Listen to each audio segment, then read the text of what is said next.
Rome thought Britain was conquered.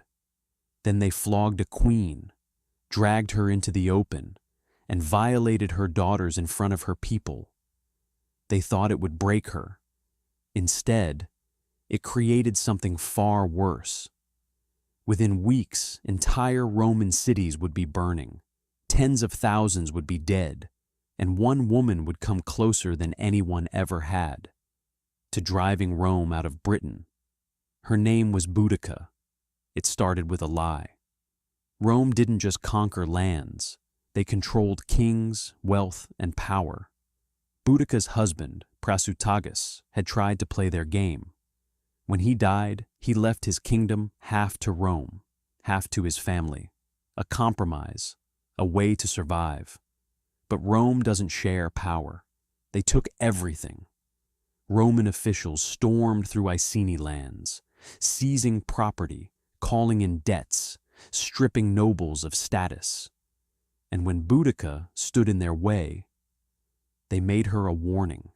She was beaten in public, whipped until she collapsed in the dirt. Her daughters screamed, and no one could stop what came next. The message was clear: submit or be broken. But Rome didn't understand who they were dealing with. Boudica didn't disappear. She didn't beg.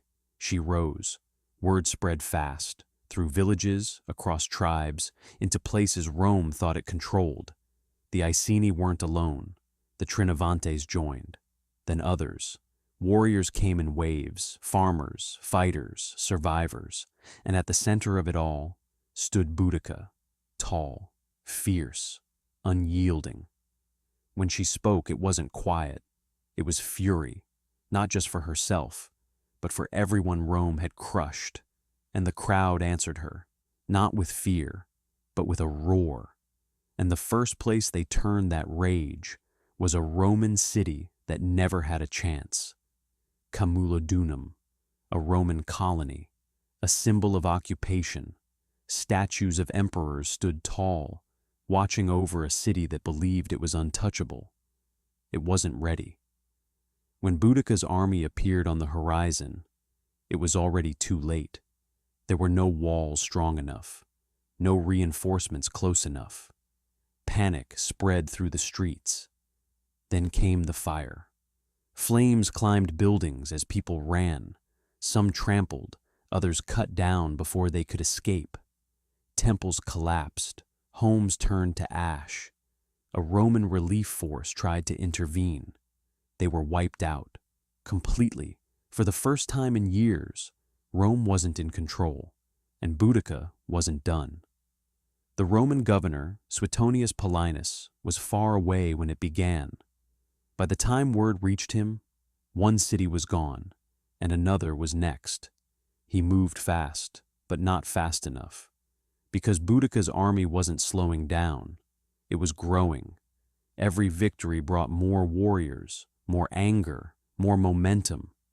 Rome had created something it could no longer contain. So when the next city stood in her path, he made a decision that would haunt him. Londinium, wealthy, busy, exposed. When Suetonius reached it, he saw the truth immediately. He couldn't hold it, not with what he had. So he gave the order: evacuate. Those who could leave fled. Those who couldn't were left behind. Because saving the army meant sacrificing the city. And when Boudica arrived, there was no resistance, only victims. Fire swept through Londinium just like before. Smoke filled the sky. Screams echoed through the streets. By now, tens of thousands were dead, and Roman Britain was collapsing. For a moment, it looked like Boudica had already won, but far from the flames. Rome was preparing something else. Suetonius didn't chase her. He didn't panic. He did something far more dangerous. He waited, gathering every soldier he could, around 10,000 men, disciplined, hardened, Roman, because he understood something Boudica's army didn't. This war wouldn't be decided by chaos. It would be decided in one battle, on ground of his choosing. Meanwhile, Boudica's army had become something unstoppable, or so they thought. Victory changes people. It makes them faster, louder, more confident, and sometimes careless. Boudica's army had crushed everything in its path. Cities burned, Romans fled, their numbers swelled, tens of thousands, maybe more. Warriors gathered for glory. Families followed to witness the end. Wagons circled the battlefield they were marching toward, filled with spectators. They came to watch Rome fall. They believed it was already over, but they were walking straight into something they hadn't faced yet, a Roman army ready for them. One army burned with rage, numbers, and momentum. The other stood in silence, disciplined, waiting, unbroken. Boudica had destroyed Roman Britain, but now Rome wasn't running anymore, and in the battle to come, everything would be decided. Boudica had done the impossible. She burned Roman cities, wiped out entire forces, and brought an empire to the brink of collapse. Now, it all came down to one battle. One moment where numbers would clash with discipline, and where Rome would prove something the world would never forget. They don't break. Suetonius chose the ground carefully.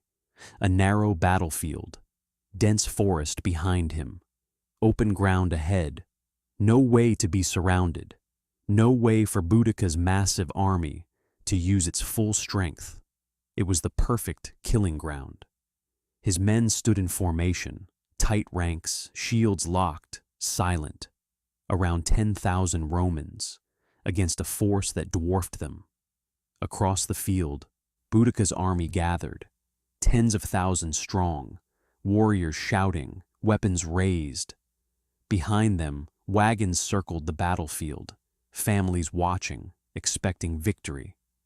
They had come to witness Rome fall, but they didn't realize they had just trapped themselves. Before the battle, Boudica rode out in front of her army, not hidden, not protected, visible to everyone. Ancient accounts say she spoke with fire, reminding them of what Rome had done, the beatings, the humiliation, the stolen land. This wasn't just war, it was revenge, freedom, survival. Her voice carried across the crowd, and they roared back. This was their moment. And then the Romans moved. No chaos, no shouting, just discipline. The Roman line stepped forward as one. Then, without breaking formation, they stopped and unleashed a storm. Pilum spears flew through the air, heavy armor-piercing weapons designed to destroy shields and formations. They struck hard, shields bent, warriors fell, the front lines staggered, and before Boudica's army could recover, the Romans charged. What followed wasn't a clash, it was control. The Roman formation held tight, shields locked, short swords striking in brutal, efficient motions. They didn't chase, they didn't break ranks. They pushed forward, step by step, relentless. Boudica's army had numbers, but numbers mean nothing in a narrow space. They couldn't surround, they couldn't maneuver, they could barely fight. Panic spread through the crowd, and behind them, the wagons, blocking escape. The army that came to witness victory was now trapped inside it. The Roman line broke through sections of the enemy formation, not all at once, but enough. And once it started, it spread fast. Men turned, some ran, others were crushed in the chaos. The Romans didn't stop, they advanced, cutting through the disorganized mass. What had once been a massive army became a crowd trying to survive. In the middle of it all, Boudica's rebellion began to collapse. History isn't fully clear on her final moments. Some say she escaped the battlefield. Others say she took poison, choosing death over capture. But one thing is certain.